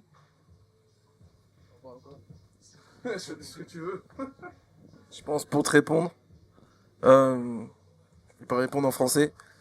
Avant, il n'y avait pas autant d'informations que maintenant. Et il y a une période où il y a eu des éclairements au niveau du niveau. Je parle du niveau. Et il y avait quelques personnes qui allaient suivre en vidéo. Et il y a les gens qu'on suivait, ils étaient très très bons en house. Donc nous, en tant que danseurs, on se disait naturellement, c'est eux qu'il faut suivre en fait. Et même si on n'était pas beaucoup, on se disait, nous on avance, ceux qui vont comprendre, ils suivront plus tard. En fait, c'est comme ça. Parce que à Paris, c'était comme ça. Mais quand on allait à New York, on était dans le truc. Et le but d'avant, c'était un peu l'American Dream. C'est-à-dire qu'on voulait être comme eux, on voulait leur ressembler. Donc nous, comme on fait, on danse, on voit ce qui se passe là-bas, on dit, nous, on veut être comme ça. Donc c'est un peu comme ça, un peu. Même si on était 10, 15, nous, on sentait qu'on était dans le vrai, on continuait. Hein. Parce que nous, on était connectés à New York. On n'était plus vraiment connectés sur Paris, on était connectés dans quelque chose d'autre. Je sais pas si tu vois ce que je veux dire. Donc voilà. So, just like, sorry, we will continue about what they say and what she asked, because we are connection with what's happened in New York. It was not so clear because now we have a lot of information. And I would like to clarify something, if it's possible. With the new technology, we can use it. So, about hip-hop, because we follow a lot of hip-hop dancer, and maybe this guy is not really famous, but if you saw the Wrecking Shop documentary, he was there. He's the brother of Khalif. And he's on his phone right now. The reason why this is important, excuse me, is because I wanted to make sure that the world knows who he is, because of cultural regard and respect, and also because a lot of things are absent in who and why things were created. And what I've been telling the guys here, my peers, the way hip-hop is being done, seeming like it comes from a certain group of New York, is not all the case to be true. Ramir Sellers and myself used to do this action in a bug-out way, bugging, and what was it, the tunnel? The tunnel. Let me turn this up. And we just came up with this movement, like what, 1990? About 90, yeah, about 91. 91.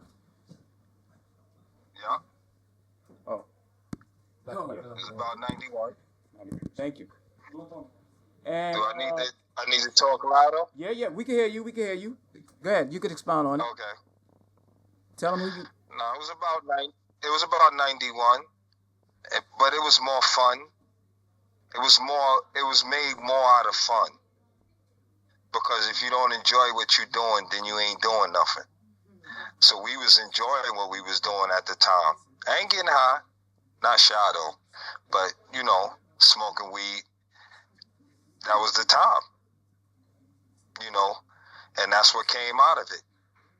Just playing around, making dances, and everybody caught on and everybody did it. What he's talking about, what we're talking about, sorry brother, is this. That everybody related to Mop Top, everybody related to names like Misfits, those are the everybody's. Right, brother? Yeah, definitely. Marquez, Keto. Rest in peace. Yeah, God bless him. Everybody was there at that time. Prance. I don't know if y'all know Prance Lowe. They know. He was there. He was in it too. I mean, it was a lot of us. Ja, Loose Joint. Yep. Link, Henry. Yep. My brother. Stretch. I don't know. People don't remember Cliff. You know, Cliff was the one that used to dance with Stretch. Yeah. Light skin. Yeah. Yeah. He was nice. Fendi was nice. Fendi was in the clubs. A lot of people forget about Omar, and that's where the fun of dance came from too. Right. Omar and the other guy he used to be with, Muhammad. Omar and Muhammad. They used to do things on the floor like they were swimming, like they were just turning from side to side, but it all went to the beat of the music. Yeah. So it always looked good, but dudes were playing. Dudes were playing around. But from that, it evolved into, I seen that, I'm going to do this with that and make it more. And then it just becomes more of a dance. Like people teach, but people don't take what they taught and make it theirs. Like I look and I see people dance now, and I see because they're teaching it. But we didn't get taught. We looked, we learned, but we made it our own. Like I see it now, and a lot of people look the same. Like before, you couldn't look at two people and say that they were the same. You would look at them and you could, even if they was doing the same moves, they always had something else that was theirs that they added to it. I don't see that now. You have to add your own stuff to what you do or what you learned. But people don't do that now. I don't see that. And I watch people still dance because I know I can still dance. That's not a problem because it's the feel of the music. I don't see that in a lot of people that I see get taught. I don't see them feel the beat of the music, which that to me is a turn off because you got to make it yours. It has to be you, not what you've seen somebody else do. You got to take that and that's yours. And then people say, oh yeah, that's his move. I don't see that now. Thank you. Yes, sir. Okay. So it was just a possibility to have because we spoke yesterday about different things about inspiration for the hip hop, and maybe sometimes we don't mention Romir as a guy who dance hip hop because most of the other we talk about is different name. But by the way, it's just like about inspiration of hip hop and stuff like this. We come back on it. Just like I would love to finish how journey with this. Like I said, we start with 1998. Now we reach 2002. Okay. I hope you enjoyed this discussion. If you have some question now, no, we can't take a lot. So maybe Angela. For me, it's the questions are like pick one.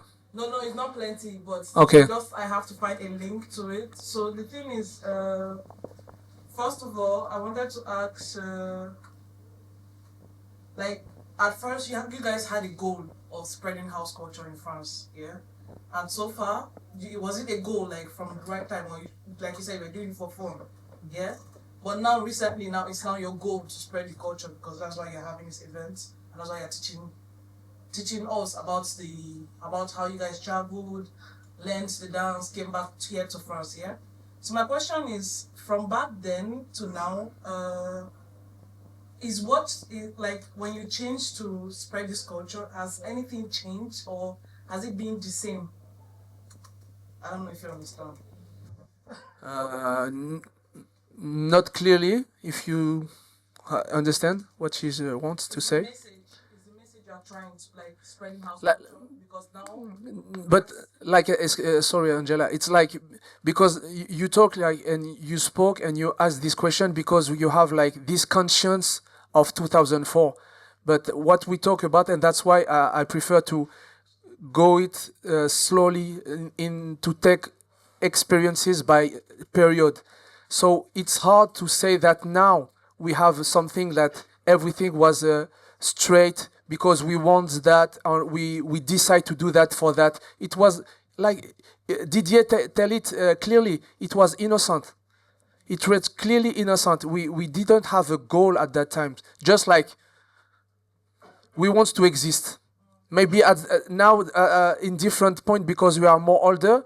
But I think at that time, to be honest, we just want to.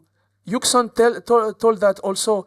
We want to take part of what we saw in that clip, and after we saw in New York. So we won't take part of. I don't know if we can say family. I don't know because all that terms comes later. We just won't take part of what we loved. Also, I can add that for me as a musician, and I'm probably sure it was the same for them as a dancer, at that time, the house culture was something so small that you couldn't expect anything about it. Like winning money, it was not even an idea. You know, we were doing it for the love because we saw it in some other places and we thought, wow, that's great. I would love to do the same thing in my hometown and have fun with my friend. But it was no more than that. And little by little, we thought that there were more possibility, like probably they win a little bit of money at the beginning, and they thought, okay, that's something, and then a little bit more, and then they did event, and the event grew up. But you couldn't make a plan. in the 90s about the future, because it was like, I mean, this guy can also say it, like house culture in the 90s in Paris was like 100 people, no more than that, including dancer and DJ. So there was no hope of making a living out of it or even spreading a culture, I think.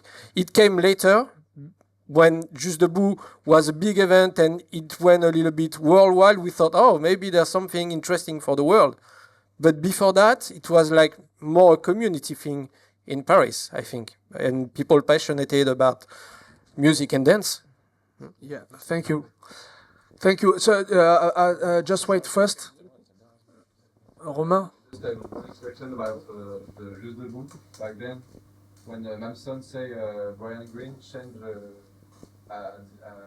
the final. I don't understand this part. It was during the battle. It's not only in the final, but it was during the battle. So, for example, the first battle, my battle, at that time I danced with Carlos, and I lost against Ricky Soul and Erwan from Septième Sens. But some battles, Brian Green decided to split the duet. So he decided, okay, you win and you win, so you're gonna dance together. So he did like 2 or 3 times, something like this, and yeah, that's it. So and it about, was not in the final, yeah. About that, I'm sorry, because Bruce explained it really with his word, because he was the organizer and he know what's happened and he can explain. But I'm sure when we upload this video completely, you will have this version. I just advertise it. Try it. Also, one thing important is Bruce going to New York in the House Dance Conference. Yeah. The inspiration of Juste Debout battle was because he sees the House Dance Conference in New York to introduce the battle. But House Dance Conference is 1-on-1, but he decided to do 2-on-2. So we forgot. But no, but I'm really sorry. I don't do it good for that. I'm sorry, but sorry, it's okay. I tried. By the way, last question. Non, attends, là, franchement, là, on le tient. Ah. À l'époque, en 2001, est-ce que vous aviez vraiment ce désir de vouloir partager cette culture aux nouveaux danseurs?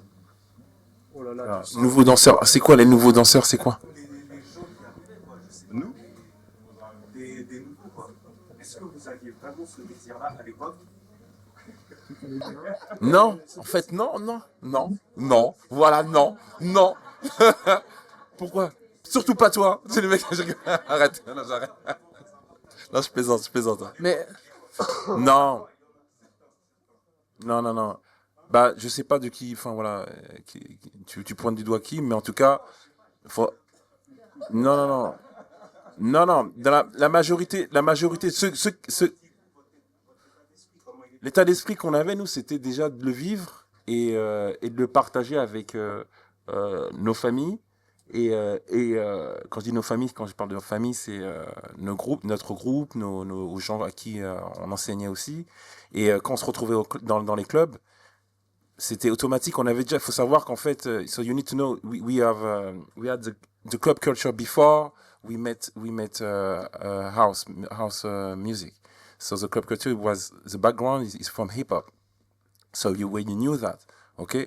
And then for the house culture, for the house club, when we started to go in, we wanted to spread what we learned, what we wanted to do, like improvisation, but it wasn't like, yes, we need to share together. No. It's natural. If I share, if I do a stalking, it's because I want to share with YUGSON, I want to share with my cousin, I want to share with my partner in my same crew. Okay, it's something like natural. So you need to know, back in the day, we had different crew. That's why it was a private joke before, like when RABAH said we practice to try to compete with you guys. It's private. It's not real, but it was the spirit of hip hop. You understand? So of course after that, when we knew correctly the culture, the house culture, we started to understand more and more clearly what's about this culture. And we spread more and more for the people. Je te l'ai fait court là. No, it was clear. No. Another question? I'm very interested about the groups who were there in the beginning, you know. And so you said it's PREMICES. It was Wanted and it was also Ultra House. No. No, Outrip House, we will talk about it after 2002. After 2002. Yeah. YKANJI is 97. Wanted is 93. Wanted. Mission Impossible is 89. But this, it was last year. Yeah. You said something about Elvis group that was the Soul Searchers. Who? Because this was the group I saw first in Germany. So you know when. Who? He met Carl with Soul Searcher. Soul Searcher, yes. Yeah. No, Ricky Soul take part of Septième Sens. Is one of the students of Carl Soul Searcher. They create the crew called Septième Sens. But it's really c'est bien plus tard. Non, c'est là. Septième Sens, c'est 2000, 2001, 2002. Ouais, 2000.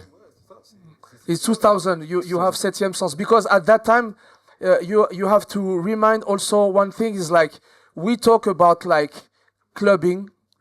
We went to the club and also the company or crew became more and more, and a lot of people try to create companies. So that's why we saw more women join more and more the crews. But at that time, if I remember, a lot of crews was created. If I'm wrong, tell me. Was created by guys. It was not like now. It was different. So that's why we saw like Clara came. Il y avait qui encore?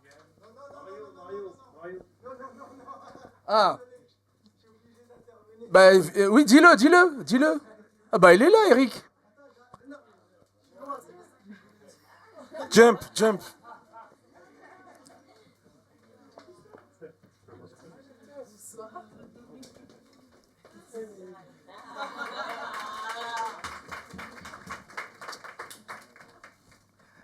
Non, alors, Septième Sens was 98.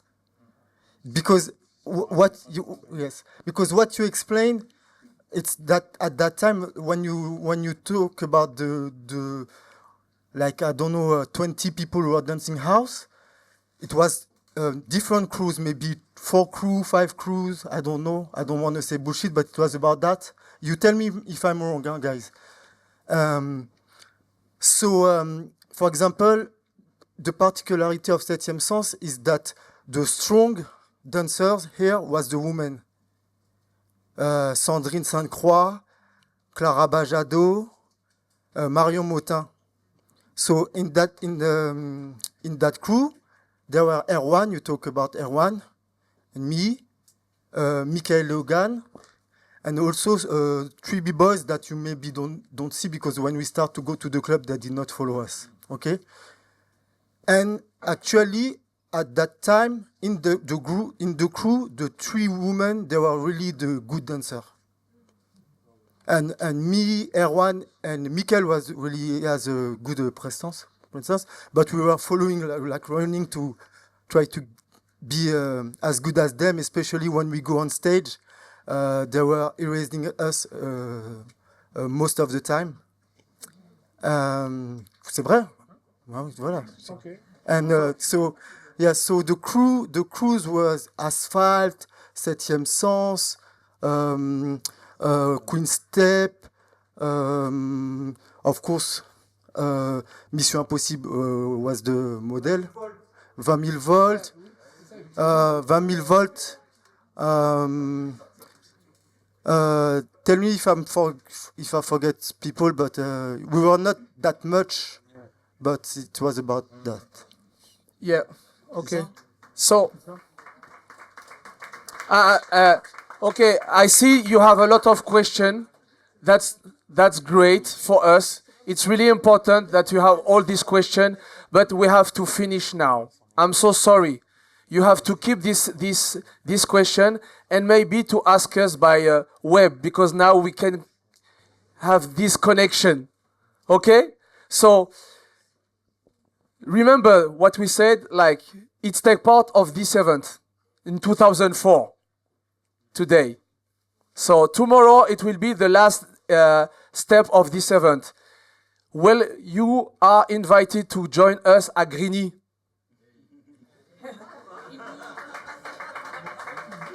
At Grigny. Tomorrow you will have some jamming, some showcases and challenges. Okay? So it's free. We tried to do it free as possible. It's complicated, but thank you guys to join and to take part of this adventure. Thank you all the DJ. Thank you everybody. So if you have a last word to finish this discussion. No. So by the way, thank you, MAMSON. Thank you, YUGSON. Thank you, Didier. Thank you, Greg Gauthier. Thank you, Bruce. Even a mistake, it's my fault. Sorry. And thank you, Zoé.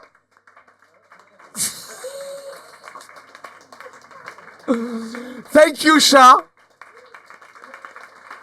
So tomorrow the workshop with MAMSON start at 3. And after it will be Sha at 4. And after we open the door at 6. On time. Because it's the same show. For me, it's the same show from 6 to 11. Okay? See you à Grigny. Ça le fait, Grigny. Merci, les gars.